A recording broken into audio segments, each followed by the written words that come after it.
Part vierde. The year may not be ending right this minute, but something unmistakable is gathering on the horizon. Over the past days, signals have begun to align in a way that feels uneasy, almost too quiet for comfort. Headlines speak confidently, official speeches sound measured and reassuring. Yet beneath that calm surface, there is a sense that the ground itself is shifting. Viewers across the country and far beyond are asking the same question in different words. What is really happening inside the Russian economy right now, and why does the tone suddenly feel so carefully chosen? At first glance, everything appears familiar. Public appearances by senior officials, calm phrases about stability, promises of control and predictability. But if you listen closely, the rhythm of these messages has changed. There is more emphasis, more repetition, more effort to convince. When leaders speak this often and with such precision, it usually means they want the audience to focus on the performance rather than on what remains unsaid. And what is not said can sometimes matter more than the loudest declaration. This past week was especially dense. So many statements, so many interviews, so many carefully selected numbers. They arrive one after another, leaving little time to pause and reflect. Yet for those who follow economic signals closely, this flood of words raises a quiet alarm.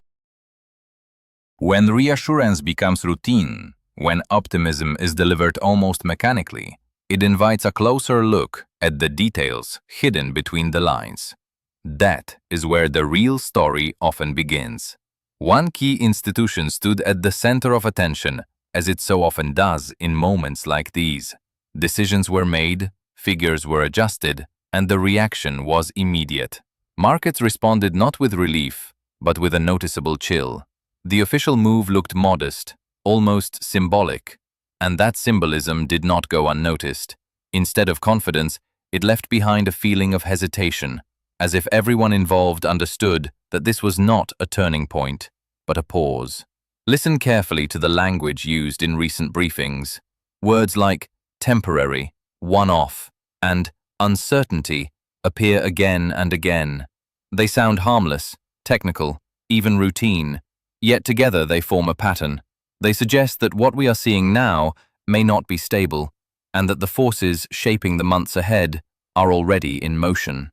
Some of these forces are domestic, others come from beyond the country's borders, and some are the result of choices made long ago, now quietly coming due. There is also a growing contrast between official optimism and everyday experience. Citizens notice prices, businesses notice demand, and regional economies feel pressures long before they are fully reflected in formal statistics. These lived signals rarely make it into polished speeches, but they circulate widely in private conversations and professional circles. When those conversations begin to converge, it is worth paying attention. In moments like this, the most important developments are rarely announced directly. They reveal themselves through cautious wording, restrained steps, and the careful shifting of responsibility from one institution to another. This is exactly the kind of situation where the full picture only becomes clear when all the pieces are placed together, patiently and without haste. So stay with us. In the next part, we will move past the surface calm and look directly at what these decisions, statements, and reactions truly mean. If you want to understand not just what was said, but why it was said this way, and what consequences may already be unfolding, make sure you are subscribed and ready to continue. The most important details are just ahead. Part 2.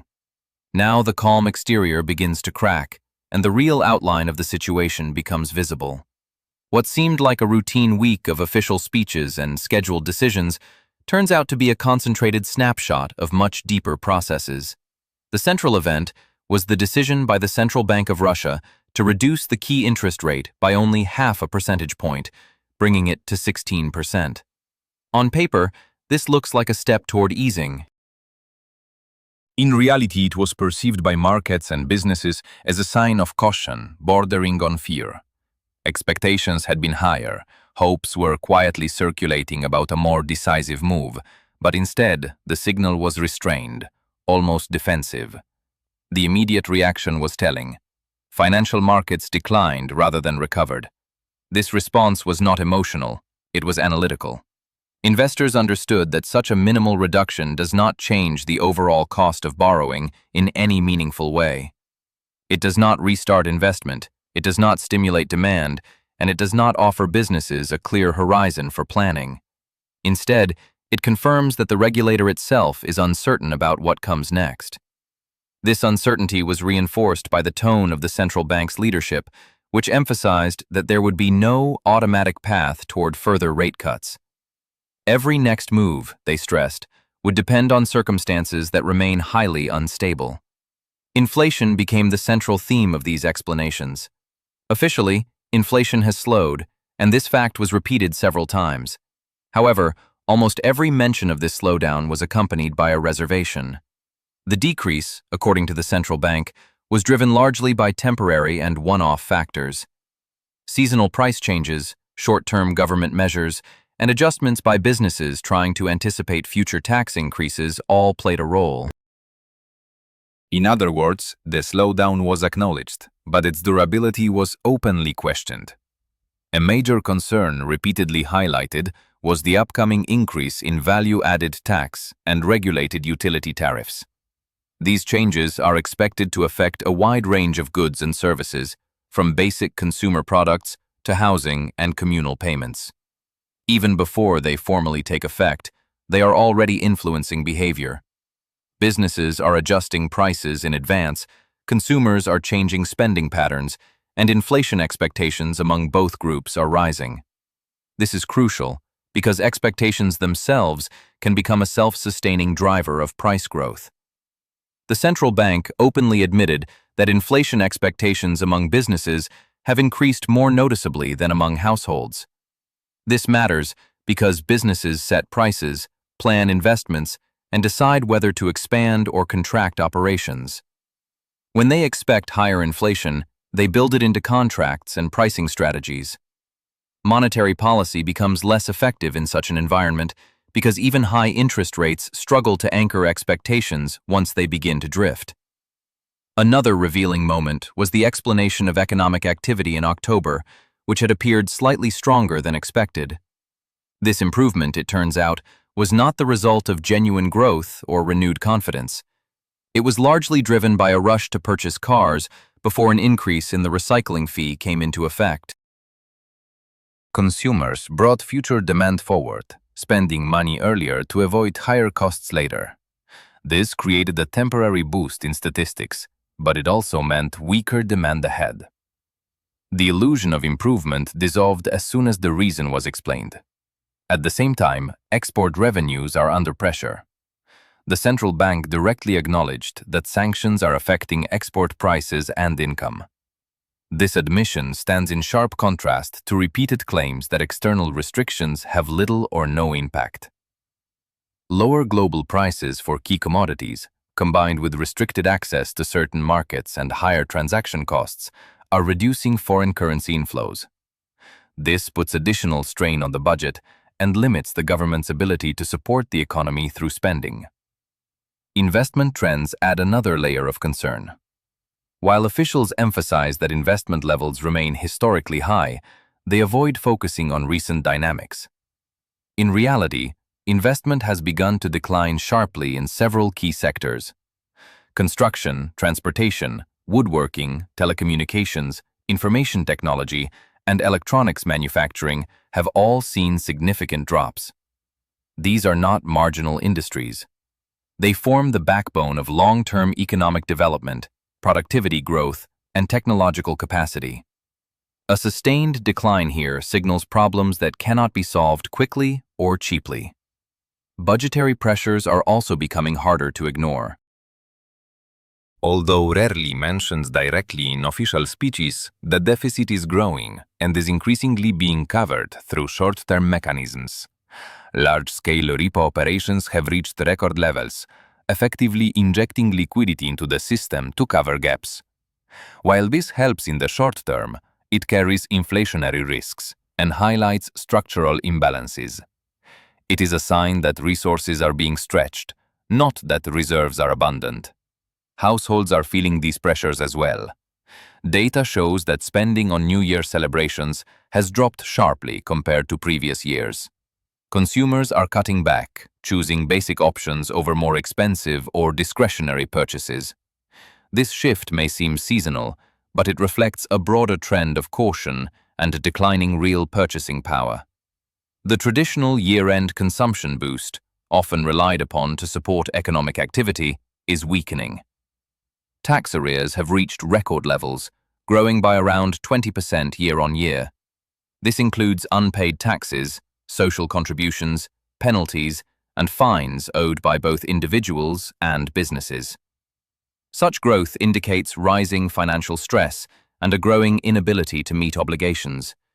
It also raises concerns about enforcement measures, as authorities seek to increase revenue by tightening controls and reducing the space for informal economic activity. Externally, the situation is becoming more complex as well. New sanctions have been introduced by the United Kingdom, targeting additional energy companies and individuals.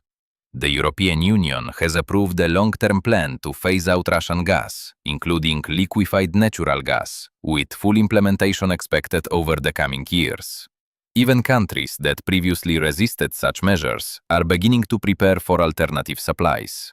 These decisions signal that external pressure is not easing, and that energy revenues, a critical pillar of the budget, face further risks. Oil prices have already declined, with benchmark prices spending extended periods below key psychological levels. Russian export prices have fallen even more sharply in some ports, directly affecting fiscal inflows. This combination of lower prices and tighter restrictions suggests that budget conditions could deteriorate further in the near term. Taken together, these elements form a coherent picture. The modest rate cut, the cautious rhetoric, the emphasis on temporary factors, the silence around certain indicators, and the growing reliance on short-term fixes all point in the same direction. This is not the beginning of recovery. It is an attempt to manage slowdown, contain risks, and buy time. The official narrative remains controlled, but the underlying reality is far more fragile. In the next and final part, we will go deeper into the broader implications of these trends. We will look at what they mean for the coming year, how long this situation could last, and what scenarios experts are discussing behind closed doors. Stay with us to understand not just what is happening now, but what may come next. Part 3. As the picture expands beyond the immediate week, the situation begins to look less like a temporary disturbance and more like a prolonged adjustment to a new and uncomfortable reality. The signals coming from different directions are increasingly consistent, even when they are delivered in carefully softened language. What is unfolding is not a sudden collapse, but a slow tightening of constraints, where options narrow month by month and flexibility quietly disappears. One of the most striking elements is how openly long-term difficulties are now being acknowledged in technical documents, even if they are avoided in public speeches. Government forecasts extending into the 2030s and even beyond describe a budget that remains structurally strained for decades.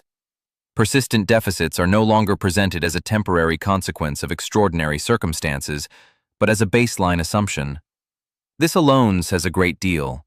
When a state plans for imbalance over such a long horizon, it signals that it does not see clear sources of growth capable of restoring equilibrium. Energy revenues, traditionally the main stabilizing force, are facing simultaneous pressures from several sides. Global prices remain volatile, buyers are becoming more cautious, and logistical and financial restrictions continue to increase transaction costs. Even when volumes are maintained, the net income is shrinking.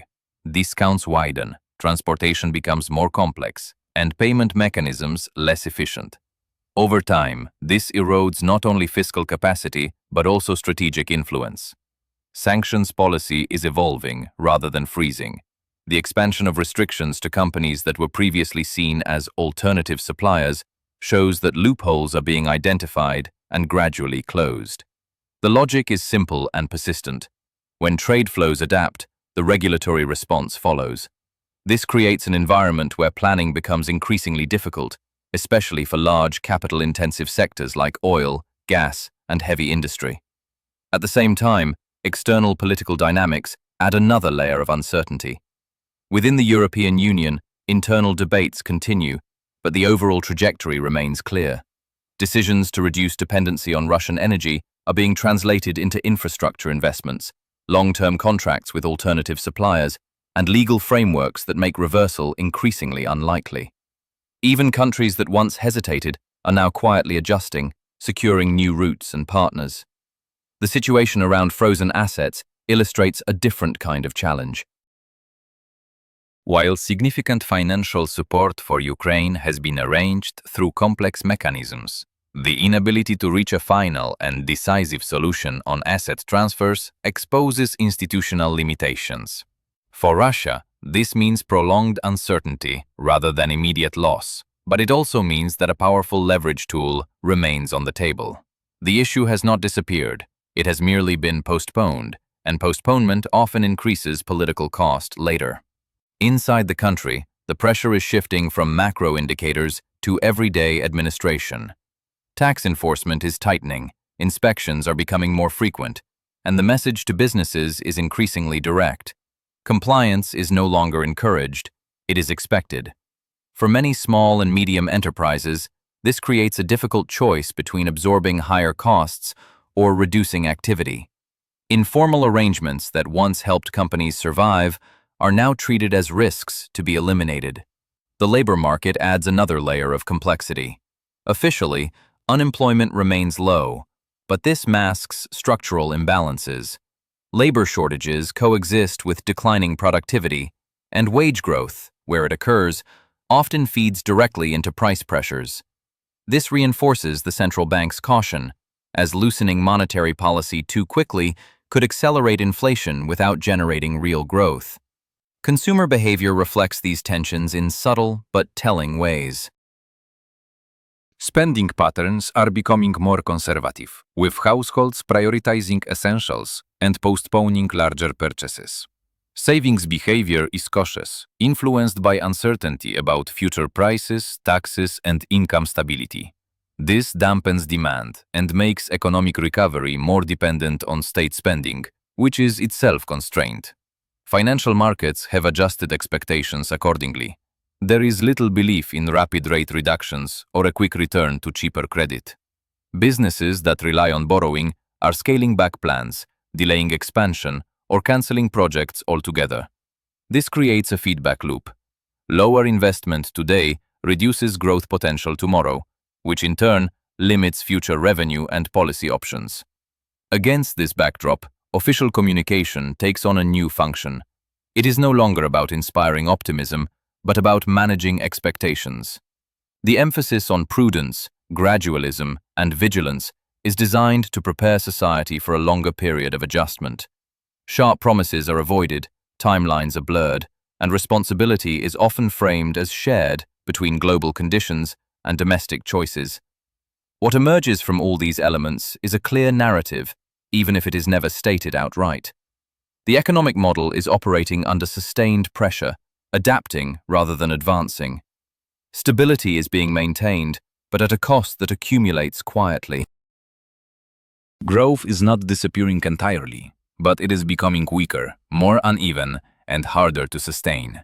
This is why the current moment matters, not because it marks a dramatic turning point, but because it clarifies